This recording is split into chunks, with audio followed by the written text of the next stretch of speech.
Welcome, everyone, to the Giant Slayers podcast. I am so excited today. I have a guest with me today, Manny, who was born and raised in Los Angeles until the age of 11. And then from there, his family moved to Orange County, where he still resides.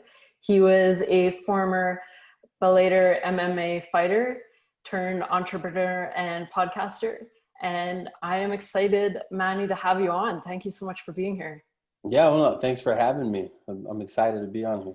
Yeah, it's a pleasure. And I'm just so excited to start, talking to people about their giant slayer stories because Mhm. they're just so inspiring for people. So yeah, let's jump in. What's your story? Yeah, so like you said, I grew up in Los Angeles up until I was about 11, and it's funny because I grew up in Huntington Park, which is right next to Compton.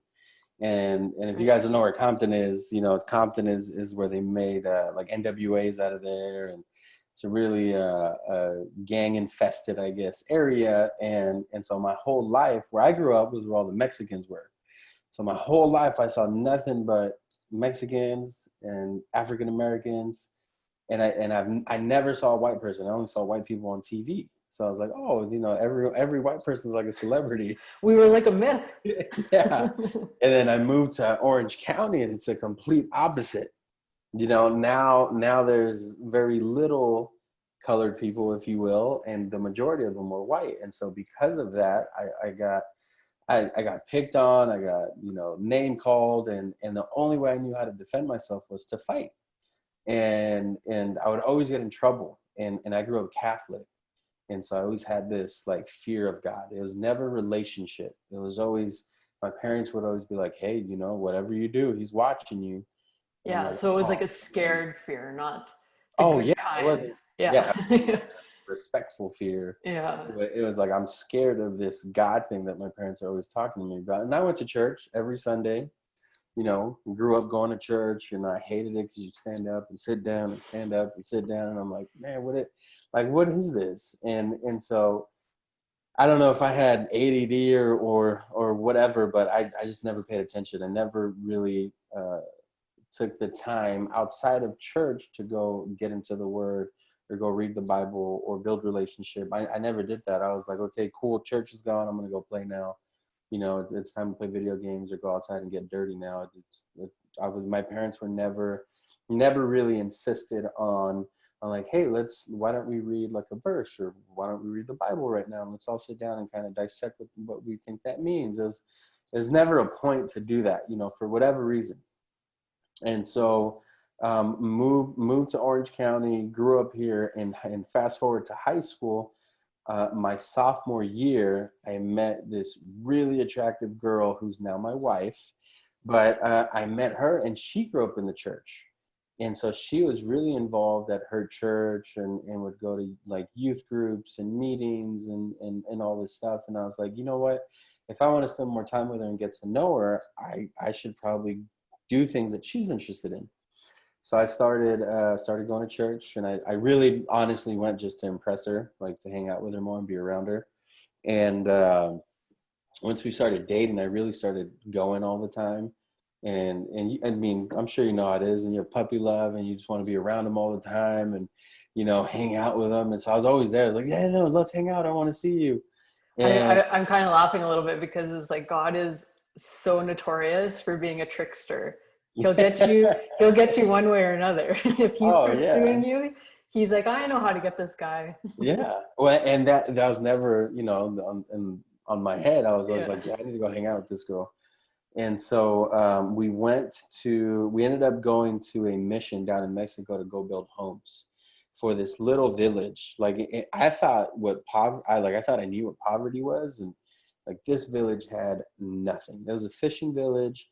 They literally had maybe huts. Some people just sleep on the dirt out in open fields. It was crazy. No running water, no gas, no nothing. And we literally went over there to go build homes for them. And it was so awesome.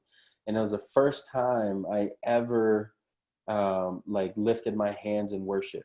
Like when we had worship concerts and stuff, and I'd never done it. And by this point, I had been going, hanging out around the church people and church folk for 3 years now. So what had changed there? Like what in that moment?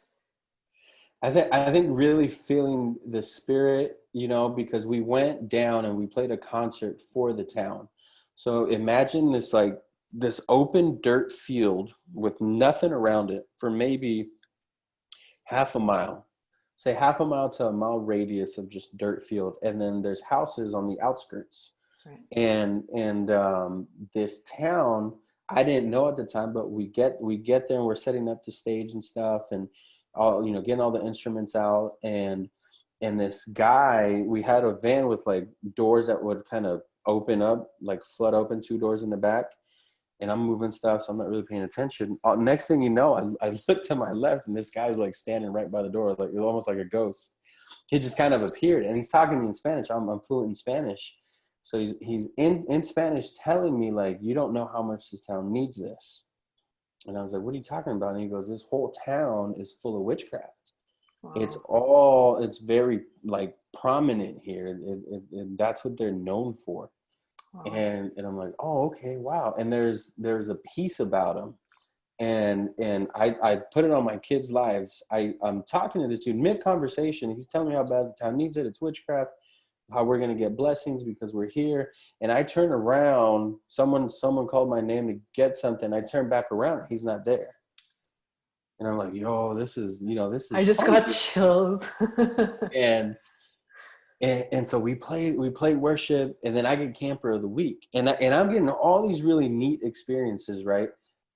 And I'm 18, I have my son, and then I have yet to ask the Lord into my life. And I never said the prayer, I never did anything. So this whole time, some stuff happens where I had my son when I was 18 years old. So my parents end up saying, hey, you guys got to go live out on your own. So me and my girlfriend at the time, my athletic career is over. In my head, I thought I was going to go play college football, and I was so dedicated to my craft. I was a high school football player, and I was like, I'm going to go play college football. And then all of a sudden, I had my son have to move out. So we end up moving out, and now we're living in sin. My wife is like, we're not going to do anything. And that's one of the owner, Eric Olson, right there. Hola. And he's also a believer. Oh, yeah. And we go, and growing up in the church, again, my wife is very Christian, and she goes, we're not going to do anything intimate. We made that mistake once, we got pregnant, we are no longer doing that. Right. And so I don't do it. And I'm like, man, for like 8 months, we weren't intimate, we didn't do anything. She meets a girl in the apartment complex. Now they're best friends, but she meets this girl. Her uncle happens to be a pastor down here. His name's Raul Reese, and he's a martial artist. And so at the time, I had started my fighting career, and my wife goes, "You have to watch this." And it was a documentary. It was a really low budget film, really cheesy acting, like super bad. Yeah. But I was like, I can relate to this guy because he's Hispanic and he's a martial artist. I was like, all right, cool. So I watch it, and one of the stories that stood out to me was that he, at the time, was running around on his wife, was drinking alcohol, and was also an instructor at his martial arts school. So one day his wife calls him and says, "Hey, I'm leaving you." And they have kids. I forget how many at the time, but he went out to go drink. He's like, "You're not leaving. I'm the man of the house. I'm this, I'm that," just full of pride, and goes to the home with a shotgun, getting ready to shoot her because she threatened to leave.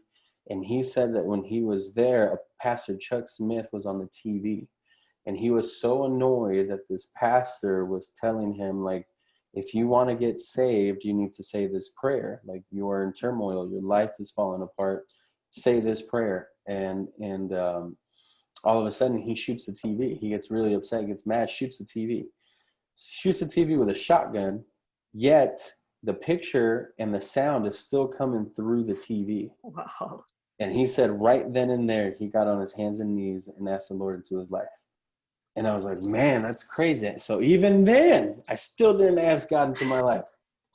So one day, where I remember going to my mom and dad's house, and I'm like, you know what? I'm gonna check out this pastor. I'm gonna check out one of his YouTube videos, and I'm gonna look up a sermon. So I did. I watched the sermon, and I'm watching it, And at the end of the sermon, and I'm by myself in my parents' bedroom.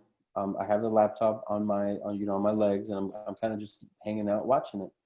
At the end of the sermon, he goes, "If you've never prayed this prayer and you want to ask God into your life, say this prayer." So I'm like, all right, cool. So I close my eyes, say the prayer, like open one eye, open the other eye. I'm like, all right, there's no like angels or music, like nothing happened. No, I thought it was gonna be like this. It's like, oh, like crazy moment. Nothing happened.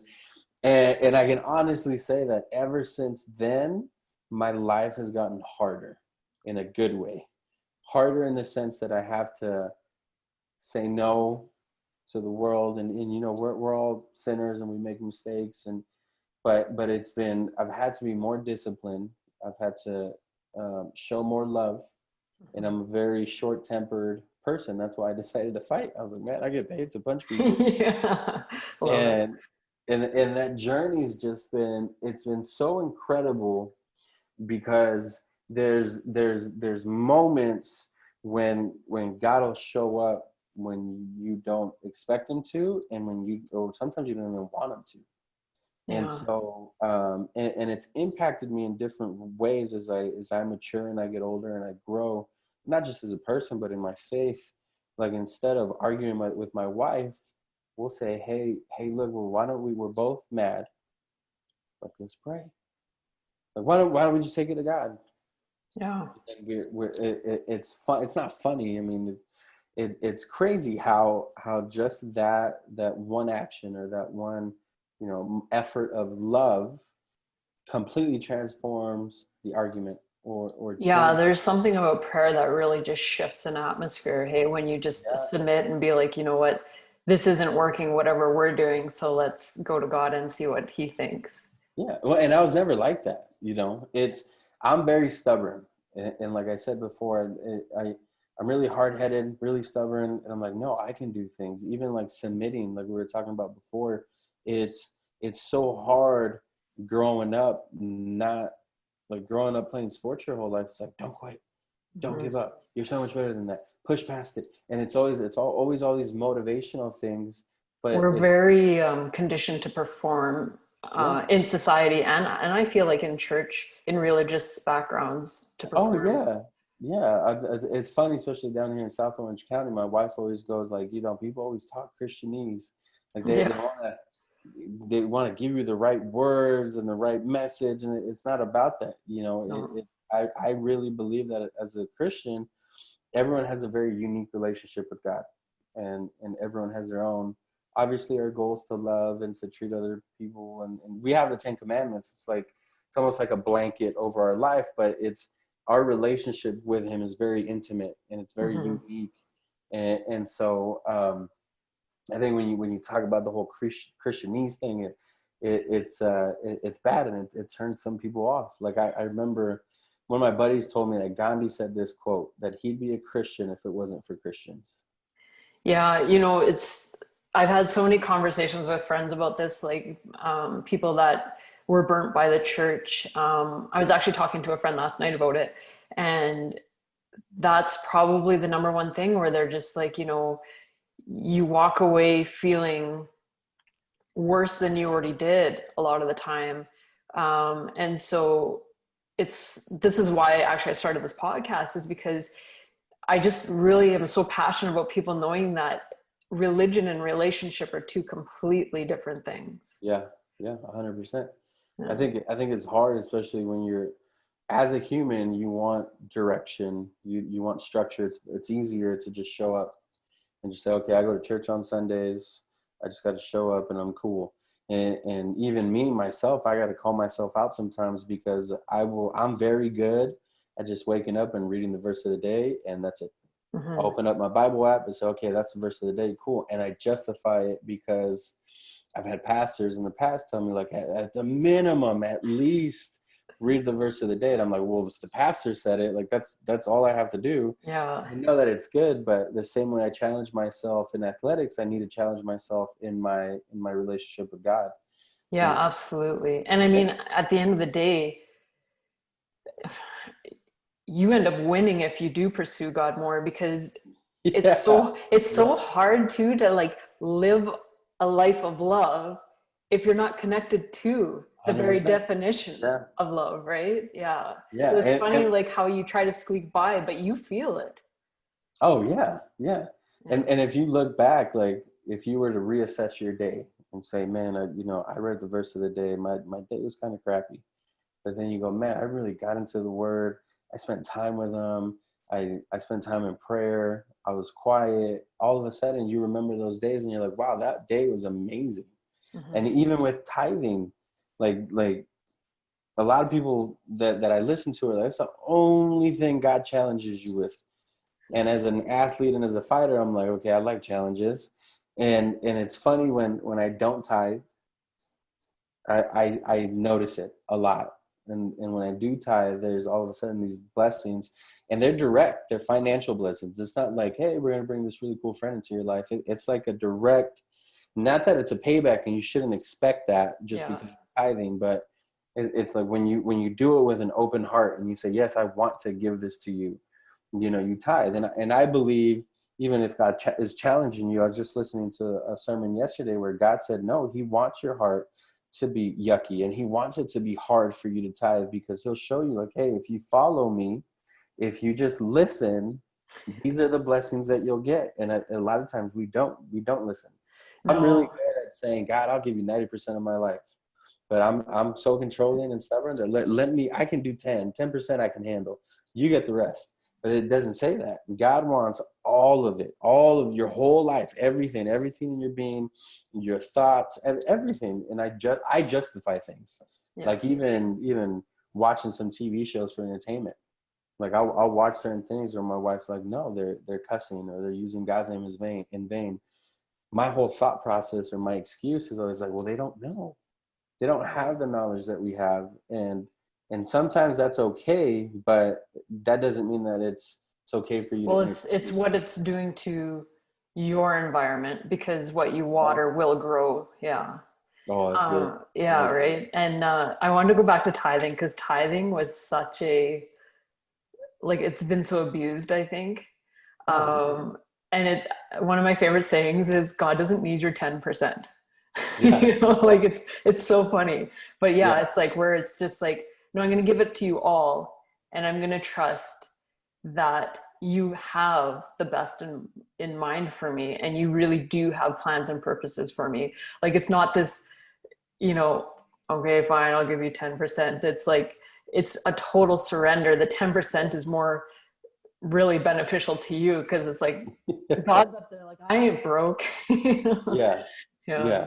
Yeah. Yeah. It's tough. It's tough to sometimes it's funny because when I have a little bit of money, it's easy for me to tithe because if I have $100, I'm like, yeah, I can give you $10.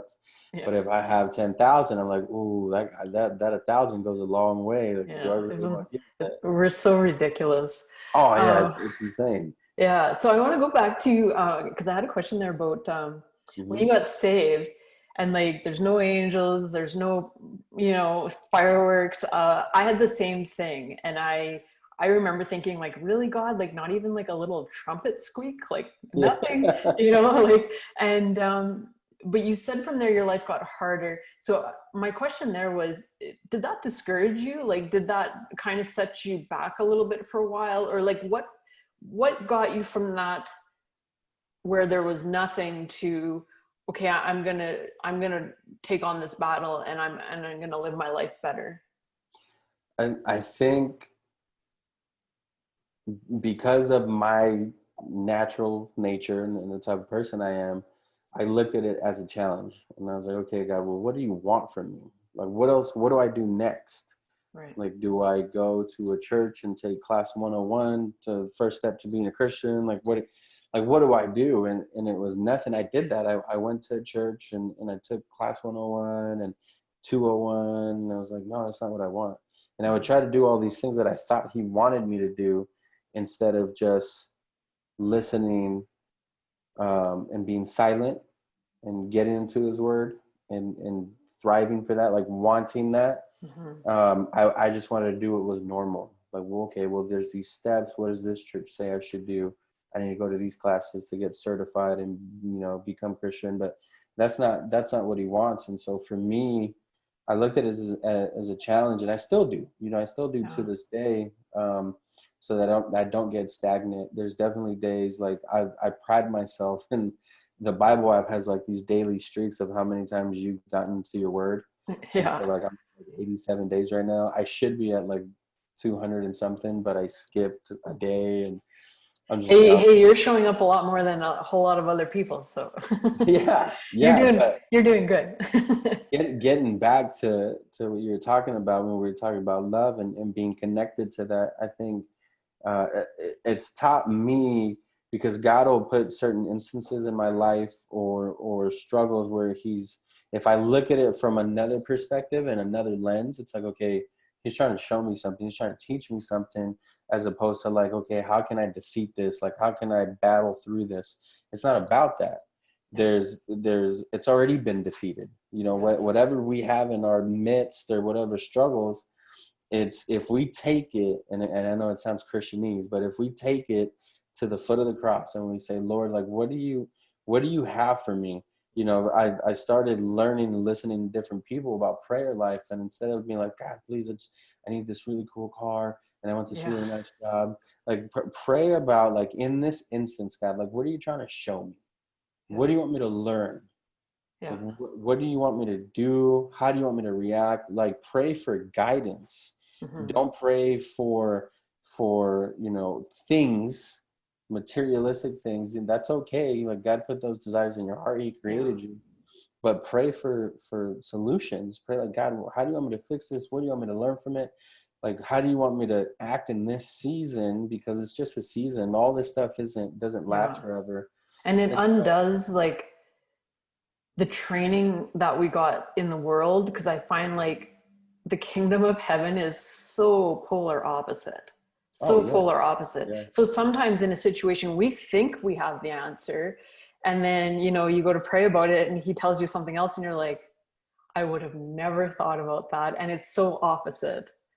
Yeah, and it's always, again, like it's going back to what people always say, like, God's never late, he's never early, he's always on time. Yeah. And so even doing your podcast, I was talking to my wife, I go, man, I gotta have more believers on, because I want people to see, like, I want to start going on different podcasts, and I want to start going on different, like, Christian podcasts, because I want people to see that there is different. Christian isn't like a race. It's not this one thing. There's Yeah. so many people with so many different backgrounds and so many belief systems that are just like, man, my life is so much better with God. And Yeah. so that's Yeah. another thing I want to do on my show in order to show love. I believe that one of our biggest responsibilities as believers is to love other people.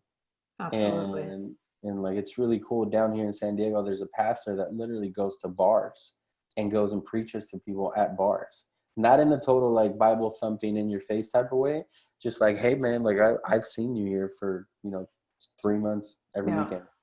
I Like, let think me tell you it's a something about power it. of testimony, right? And Yeah. like I once was really broken, but I got help, and this is what I did. Oh yeah, yeah. Well, and I want to do that too. I want to have people on my show that are drug dealers, that have gang backgrounds, that are maybe like worldly evil people, because I want to show them love. I want them to Hmm. see, like, this is what us as believers, we accept you. Now, if you want to change, yeah, sure, we can help you, but Hmm. I want to love on other people, and Yeah, to that's absolutely. really important that we do as believers. Instead of pointing the finger and judging, we Yeah. need to love on people, because especially now, the world needs love. Yes, like big time. Yeah, Um, so speaking of love, this podcast is about like the giants that we face in our lives, and how we take them down with God. And so some of the giants that you shared with me were like the fear of screwing up, or not measuring up as yeah, a human, and as a father and a husband and stuff like that. Can you talk more about that and share about like yeah, what that process was like? yeah. I think feeling inadequate is definitely a big giant of mine that I got to deal with, because you're always trying to compare yourself, or you're always trying to say you could do better, or look at this person, he's your same age and they have this, and this. Right. And so comparison and then feeling like inadequate, you almost feel less than, Mm-hmm. especially as a man having to be a provider, and when you don't turn to God, like you feel that, and you see it, meaning like even not being able to pay bills on time. Like I don't know how many times I've had my power shut off, my internet being shut off, and I got to tell my kids like, oh no, that something's wrong with the internet. I don't know what it Yeah. is. Yeah. And it's I see those things when I'm away from God, because not that, oh, God's gonna punish you and turn your electricity off, but if you're not hand in hand, if you're not in His Word, if you're not living the way He wants you to live, you have free will. So you're gonna make choices, and bad choices, that reflect that. Mm-hmm. So instead of, I remember one time in my van, my family van, we had a 2012 Honda Odyssey, got Right. towed. I had taken it to work, it got towed, and if I look back, I'm like, oh man, when's the last time we paid? Why did it get towed? I went to go buy a $900 TV instead of paying for the van, Right. and that has nothing to do with being Christian. There's nothing to do with like. No, that's very much about being human, hey? Yes, Yeah. yes. Yeah. Listening to me and what I wanted, Yeah. and not dying to myself, and just being like, okay, I really want a cool TV in the living room. I'm gonna go buy a 65-inch TV. There was no necessity for it. I just wanted to go buy it because I thought I needed a big TV. Mm-hmm. That had a direct result to my van getting towed. Yeah. And so again, those are choices that I made. And I think just like performing, because as a fighter, you always want to be a better performer, get better, and learn. And not being able to provide financially for my family has been a really big struggle. Now I have a consistent job and things are obviously better, but Mm-hmm. in the past I was very selfish. I wanted to do things my way, and no, well, this project's going to work and this company is going to work out. I'm going to build this, and Yeah. it never worked out because I was never in His will. I was never like Yeah. asking God for blessings for it. I was just like, okay, I want to go do it. I never prayed about it. I never, sat down and really assessed the situation. I was like, oh, just go for it. Right. And so But was there like a moment where that shifted for you, or like in your relationship with God, how did you get to a place where you could take that giant down a peg or two? I had to stop being so prideful, because I was running a digital marketing agency for 4 years. Mm-hmm. And I was like, no, I can build this. I can build this. I don't need to go get a job. So I turned 33 on the 27th, which is next Thursday. Happy early birthday. Thank you. You're So I welcome. always tell people it took me 32 years to get my life together. Yeah, right. And And I don't know about you, I'm still doing it. oh yeah, yeah. But Yeah. I think a big moment was the van getting towed, and just being like, you have kids that now can't get to school. Your Mhm. wife can't get around. She can't go to work. And it's like all because of your choices. And I really had to sit down and stop being so prideful, stop thinking that I can grow this company when I haven't grown it in 4 years. It Mhm. was too inconsistent. Like, sure, I had clients, and I'd pay bills every month, but it was just never consistent. And so Yeah. I had to really ask God for guidance and complete surrender. And I didn't want to. I was Yeah. like, no, no, no, I can do it. I can do it. And I think another big struggle, if I'm being honest with you, I don't know how many guys have to do it, but I just feel like I got to share it, especially with everything that's going on right now. It's like pornography, Yeah. especially as a male, when you start doing that. Like I started watching it. I remember, I don't know if you grew up with it, but we had a black box, meaning that it was very illegal. We had all the cable channels. We I had may I may know HBO. something about that. Yeah.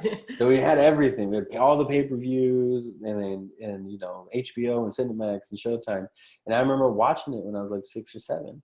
And Mhm. I was like, oh man, this is like cool. And all throughout my life I just continued watching it.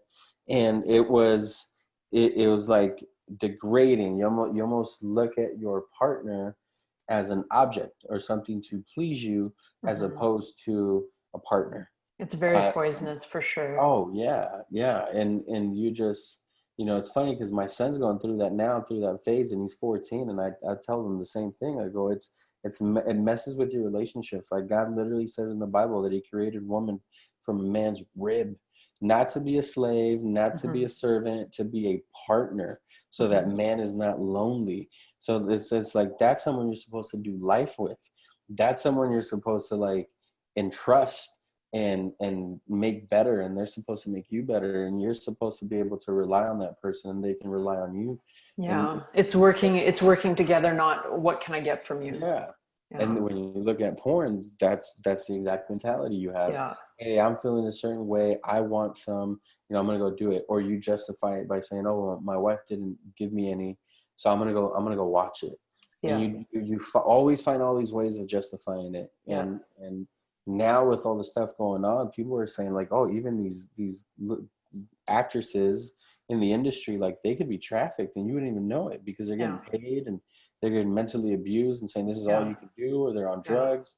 And so they get like brainwashed into thinking that this is all they're good for. And so now, like, I have 2 daughters, and watching that, I'm like, you can't watch it. You feel disgusting. Yeah. You feel guilty after. And so I haven't, luckily, I don't want to say I have complete victory over it, but it's definitely something that God has helped me through, because I see how it affects my wife, and then I see how inadequate she feels, and she feels less than. And so I'm like, man, if I love my wife, I shouldn't be making her feel that way. Those are actions. Those are direct feelings from my actions. Yeah. And I mean, I think porn sometimes can be, it's very insidious, and it kind of can be painted as, oh, it's no big deal, whatever. And I really appreciate you bringing up this topic. I as well struggled with porn, and I don't know if there's a lot of women that really admit to that, but just the way it chips away even at your identity, and how you feel about yourself, right? Because every time you participate, I think it chips away at you too, because that's not who you were created to be. And yeah, it ruins relationships, because you have that different kind of broken thinking of what a relationship is for. So no, I appreciate you bringing that up. And the human trafficking right now, I think, really has convicted me in a way of, when you participate with porn, you're actually participating with human trafficking, because as you said, like, a lot of those people have been trafficked. And when we look at our children and think like, my choices affect them, but my choices also affect other people's children that are being taken and put into this, or being sold into this, right? And it gives you a whole nother level of responsibility as a human being, even not even as a Christian, but just as a human being. So yeah, that's why I think it's interesting that all that's coming out right now. It really is insane, because we've had access to social media and all these things, and it's funny now that people want to stand up, for it. And I think it's really, really interesting that Hollywood will make videos on Black Lives Matter and all these movements, and come out, and within 2 days they have this highly produced, high quality, video saying how important it is, but they haven't said anything about kids being trafficked, when there's very, very hard evidence that it's happened. And there's videos, I've watched videos of villages in China where they find these 2 kidnappers. This one particular video, they found these 2 kidnappers. The town people followed them, found them, beat them up, and then the warehouse that they went to, they found like hundreds of people enslaved in there. And it's crazy that people are just like, oh, it's like a one-off. Like, this is happening all over the place. It's not just a one-off. And I think that the reason why it's so quiet is because a lot of people that are in the limelight right now, whether it be celebrity, whether it be politics, whatever, a lot of them are in on it. So I think that this is a giant of not just your nation, but our nations. This is a global issue. And it's so funny, like with the Black Lives Matter, it's, to me, it's almost like a smoke screen, like it needs to be talked about. Absolutely. Then it's like, but this is a massive slavery issue that's happening today. and nothing, you're just getting crickets. Mm-hmm. So it's been very interesting, but I do think that it's being exposed, and thank God, because it's definitely long past due, because this has been happening for a long, long time. And yeah, I'm glad we're talking about this, because I think it really brings attention to how we can not be a part of it. And porn is a massive one of just making better choices, right? Not just for us, but our families and for the globe. And so how is that looking in your relationship with God, like right now? Like, how do you say, if you're tempted, Mm-hmm. what's your kind of action plan when you're trying to stay away from it? Then immediately going into prayer, Yeah. immediately, because you can't.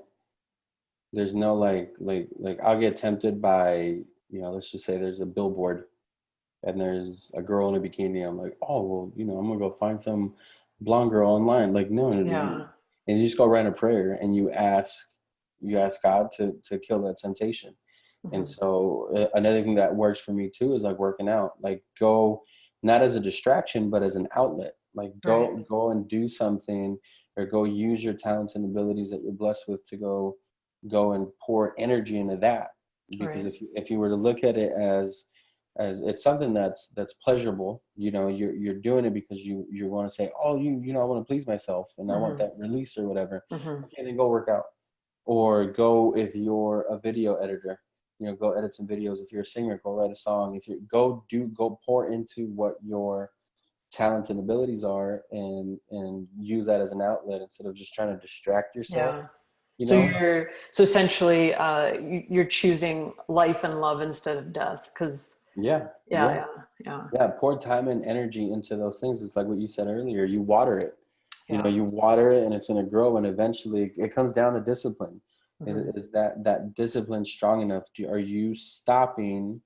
Is the reason you're stopping a strong enough reason for you to be disciplined and not be tempted? Because you're going to be tempted. I mean, the Absolutely. world we're living in, you're going to be tempted. And so, do I love my wife enough to not make her feel less than? Yeah. Do I love her? Do I love my kids enough to, not get affected? Like, let's say because of that, it leads to divorce. Like, now I got to think about my kids, Mm-hmm. you know, and it's your like fleshly desires are always going to be there. Like, Yeah. I used to drink. I still drink. I just don't get drunk. But it's like, am I going to sit there and get passed out drunk and go party and hang out? Like, no, because it Yeah. leads to bad things Yeah. and bad choices. Because you have bad judgment. You're not your Yeah. complete self. And so, it really just boils down to discipline, in my opinion. And I think, yes, we have that. And if you are disciplined, great. But if you don't, like, ask God to help you with that. Yes. There's nowhere in the Bible it says the complete opposite. Like, God wants you to ask. God wants you to Yeah. lean on Him. Hey, you help Where me, man. where you are weak, I will be strong. And that's what I'm saying. A lot of people, Yeah. I think, take things out of context and try to spin it in their own way. And to me, it's very black and white. It's like, it's good versus evil. It's life Mm-hmm. versus death. Like, what are you going to choose? Yeah. All the growth and knowledge. And I don't know every single story in the Bible. I don't know every book in the Bible, but Yeah. I know that it's right. I know it's the truth. I know the things that He's done in my life to kind of help me overcome my biggest struggles. And so, all I can do really is just love on people and Yeah. share that love. Yeah. And I love that you're being this open, because I think too, from the past, when people have been hurt by religion, I think a lot of times something that comes across is that you have to be perfect to please God. You have to perform to please God. And Yeah. what I really want people to hear today is that you're not sitting here saying, I receive God and I'm perfect, because Oh, that's not what relationship is about. no. And I think sometimes we have to take God, from being this big scary guy on a throne up way out there somewhere, right, and bringing him back into here, and realizing that He knows we're human. He knows we're going to make mistakes. He knows that we're going to have temptations.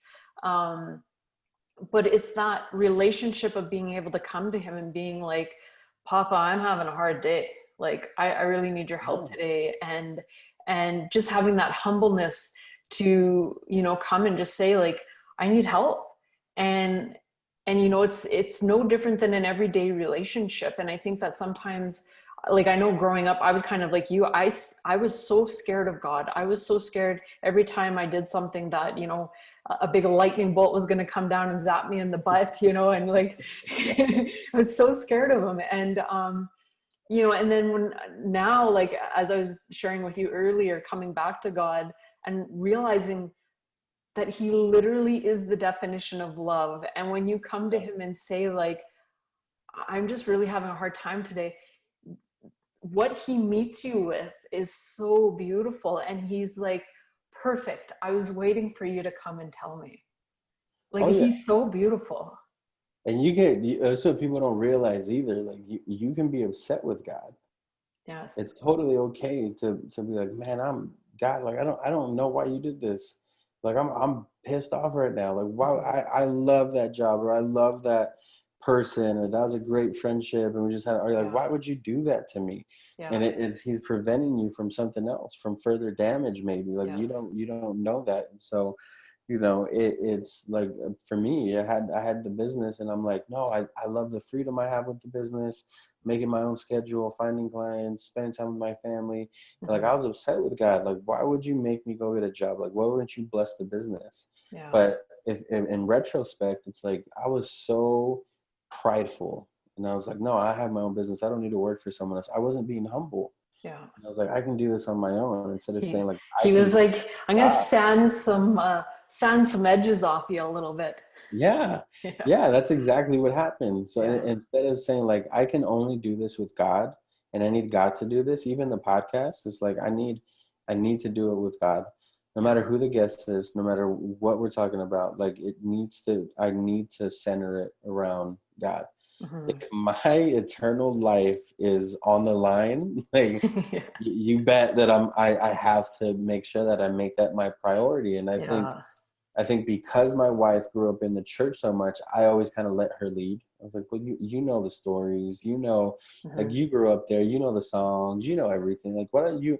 Oh no, you pray for dinner. And it's like, no, like we're called to lead our family, and that, like, Mm-hmm. yes, it's our kids are very fortunate that their mom has a lot of knowledge in the church and with Christ, and has a great relationship, Mm-hmm. but they need to sit down with dad, and dad needs to read them a bedtime Bible story, and dad needs to pray at night, and dad needs to pray for dinner. And I think when we take that role and take pride in that role, you know, it's people don't realize how much like the male influence, what a male influence has in the home, like how many positive things can come out of that, especially when you're a Mm-hmm. believer. Like, hey, go lead Yeah. me, but go do it with your partner. Don't get big headed and say like, no, I need to pray. I'm only allowed to pray. Like, no, that's dumb. Yeah. But if you help lead, then that's okay, you know. And I think the kids listen more, Mm-hmm. um, only because they're like, oh well, dad's doing it. It has to be serious, you know. Not that there's not Yeah. strong women out there and that are awesome, especially like single moms. They're I'm sure they do an awesome job. But if you Absolutely. have that dynamic at home, the male should lead, and because the kids, it's just a different perspective. They just see different, you Well, I know. think like the concept of marriage that sometimes gets lost in society was God gave marriage as a gift, and it was a reflection of how Christ loved the church. And so Christ laid down his life so that we could live. So in the marriage, it's like the man is that role where he lays down his life for his wife and his family. And so it's that constant thing of dying daily and saying, you know, what can I do for my family instead of what am I going to do for myself? And you know, it's not an easy thing, I can imagine, but like there's such a beautiful space that you can create as the husband where your wife can flourish and your kids can flourish when you step into that role. And I think it's really beautiful, and I can imagine that it has its daily struggles, but the fact that you're aware of that and willing to do that for your family, it's really beautiful. And it's something that I think really needs to come back into marriages and into families, because I think a lot of the time our economy and our social lives and stuff are so broken right now because the family unit got broken somewhere along the way. Mm-hmm. Yeah, no, I completely agree with that. When there's cohesiveness in the home, and when there's agreement, and it helps overall. The same way that bad decisions have consequences and affect everyone, Mm-hmm. it's the same thing when you turn into a positive. If there's agreement and there's cohesiveness and there's love, your family's going to flourish. There's going to be Yeah. mistakes that are made. There's going to be bad decisions that get made, but it's how do you respond to that? Like, how do you discipline your children? Like, I've been praying a lot for, like, let me discipline out of love instead of anger. Like, don't let me get Yes, that's a big upset. one. And so, it's a learning process that I didn't have any sort of playbook or handbook that said this is how you become the perfect father. Mm-hmm.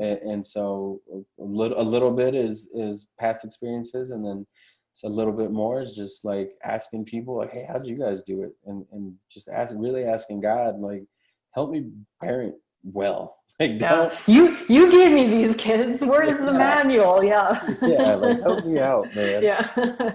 And so Yeah. it's fun though. Yes. It's a really fun journey, and I would really encourage people, especially people that maybe are like on the border of, oh, I've been to church a couple of times, but like, go, like, jump in. Like, what's the worst that's gonna happen? Yeah. Like, go jump Yeah. in, do something, commit to it. Yeah. And I would do something a little different. Like, yes, I agree in building community and going to a church and building community with them, but like, go and read the Bible on your own. Like, ask God to give you revelation and give you understanding when you are reading it. And go do it Yes. on your own first before jumping in and following someone and listening to someone. Like, they're not God.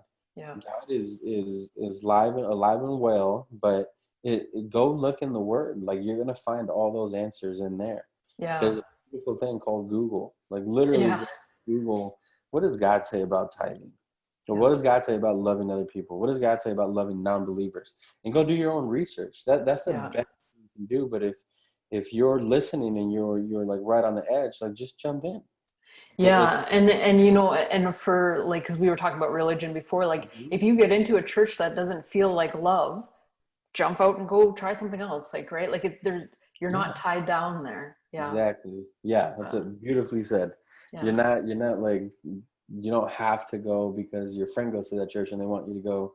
Like, go find your own thing. Yeah. Everyone, the same way that everyone has a really unique journey with Christ, everyone has their own walk in life, Yeah. and everyone is unique in their own way. And so, yeah, like, go and explore. You're not tied down to a church. Just, you're Yeah. not gonna hurt anyone's feelings. Like, it's about you and God.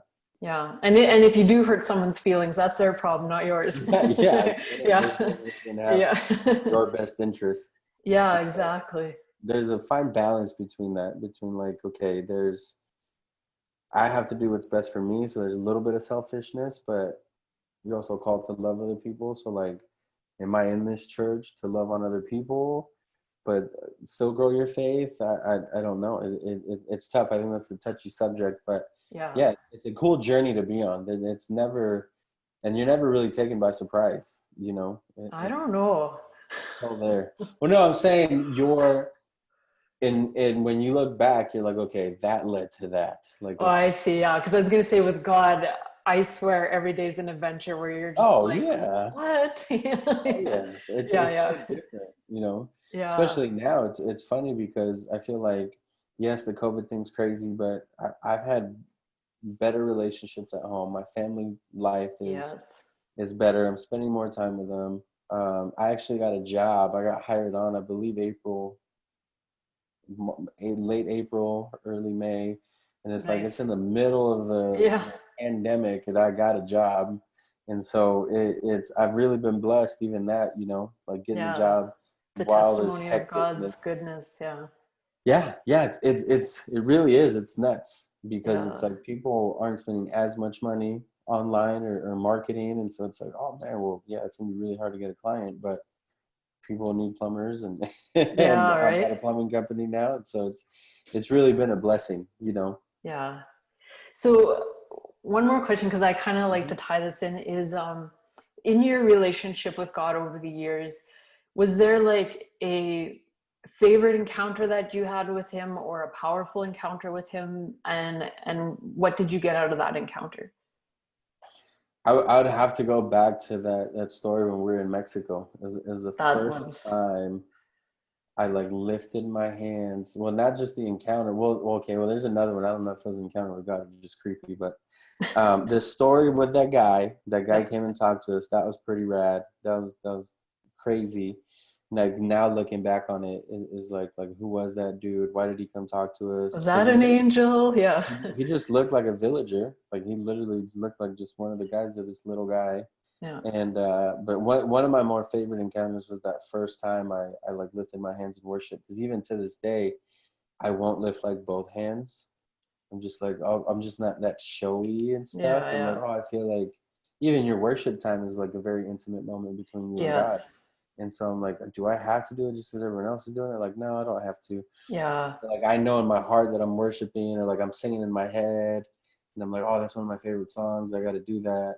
Yeah. I would say that, and then the other time was actually my senior year of high school. I went to my uncle's funeral, my godfather, and everyone was, you know, obviously depressed and crying and very emotional that day. And so we were at the viewing. It wasn't the funeral; it was just the viewing the day before. And there was two pews, or like two sides of pews, in this like walkway towards the casket, and where me and my mom are off to the side. And usually, you know, when you go to a viewing, you know the person. And so we kind of knew everyone there. It was either friends or family. Right. And so we're walking, and all of a sudden this guy is wearing jeans with a white shirt, and it's tucked in. He takes his hat off and starts walking down the middle of the aisle. And then he circles back, you know, pays his respects, and I'm watching him this whole time because I didn't know who he was, and I was very curious. You know, I'm 17 years old. I'm like, who is this guy? And then he walks over to the right and didn't talk to anybody else, walks to my mom and myself, and I believe my little brother was there too. And he just talks to us and lets us know that everything's gonna be okay, and like he's at peace now. And I forget what else, but all in Spanish. And his shirt, his name was Jesus. Like he Hmm. had his name on his shirt, like in cursive, right? Like on the one of the pecs Right. area, and his chest. And my mom's like, who is that? I was like, I don't know. He turns around to walk away, and we're kind of by the entrance. And the company that was on his shirt was a carpentry company. So I'm like, yo, that's weird. Like his name's Jesus. Yeah. I'm like, oh, that's funny. And so though that was probably another favorite of mine, because there's like he had this peace about him, and this like aura almost, and he's very peaceful. He wasn't there That's for show. He wasn't there to say, look at me. He's literally there. The gentleman takes off his hat, walks down the aisle, pays his respects to my uncle, and goes and talks to us and tells us everything's gonna be okay. Like he's at peace now. It's like, yeah. all right, What cool. a beautiful encounter. And for those that are Yeah. listening that don't know, Jesus was a carpenter. So that's amazing. That's really cool. Oh yeah, it's really freaky. Like when you look Yeah. back, 'cause I'm like, I've never had any crazy encounters. I'm just like, Yeah, that's pretty crazy. yeah, no, it really is. It's not, especially like in the Mexican culture. Like if you know anything about it, the Virgin Mary, the reason she's so popular is because she appeared to a saint Right. and told him, build a church here.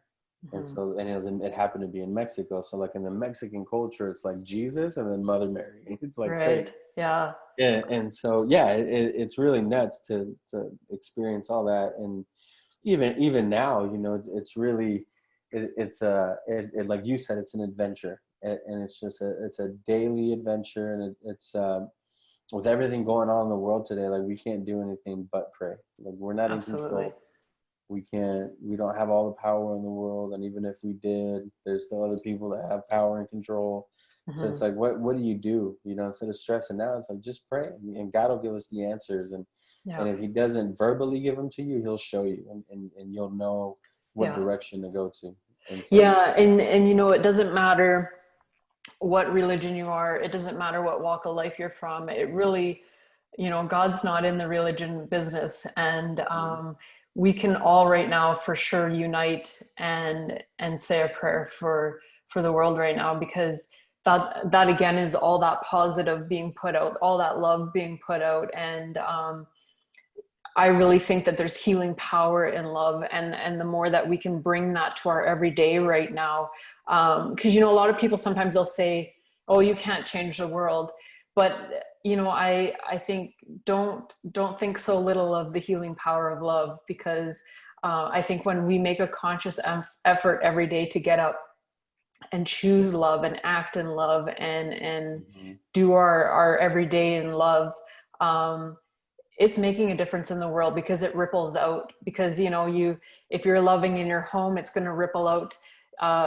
For you have 5 in your family, right? So if all yeah, 5 of you are going out into the world with love, right, that's a pretty big puddle that's yeah, going out there, yeah, right? So yeah, absolutely. I love that. And yeah, Manny, it was such an honor to have you on today. I really enjoyed chatting yeah. with you. Yeah. Yeah, I had fun. I had fun coming on here and talking, and Yeah. even that, it's funny. Like I was telling my wife, I need to go do like more Christian podcasts and more Christian things, and all of a sudden, we had put out that. Ta-da. Oh yeah, I'd love to come on. I want to do something. Yeah, yeah. And God works like that too. It's so funny how you'll say something like that, and all of a sudden you're like, what? Yeah, Yeah. yeah, it's nuts, man. Well, I really appreciate you and your time, and thanks for having me on. Yeah, thanks for being here. And yeah, for anybody that enjoyed this talk with Manny and you want to check out more of what he's doing, you can check him on The Fight Within, and he is on Facebook, Instagram, Twitter, Apple iPod, or podcast, sorry, and Yeah, YouTube. yeah, Yeah, yeah, yeah. I'm all over the place. yeah, It's crazy. So yeah, and if anyone wants to connect with me, I'm on Facebook. I keep my fight name, so it's Manny Bam Bam Lara, and then on Instagram it's just Bam Bam underscore Lara. That's Lara. And yeah, if anyone has questions or comments or wants to talk about anything, yeah, I'm always there. I try to respond to everything, and so yeah, just reach yeah. out, and I'd love to talk to you guys. Right on. And I will add those handles to all of my platforms as well, so people can connect to you more conveniently as well. So yeah, Yeah, awesome. awesome. Appreciate it. Thanks, Manny. All right, thank you.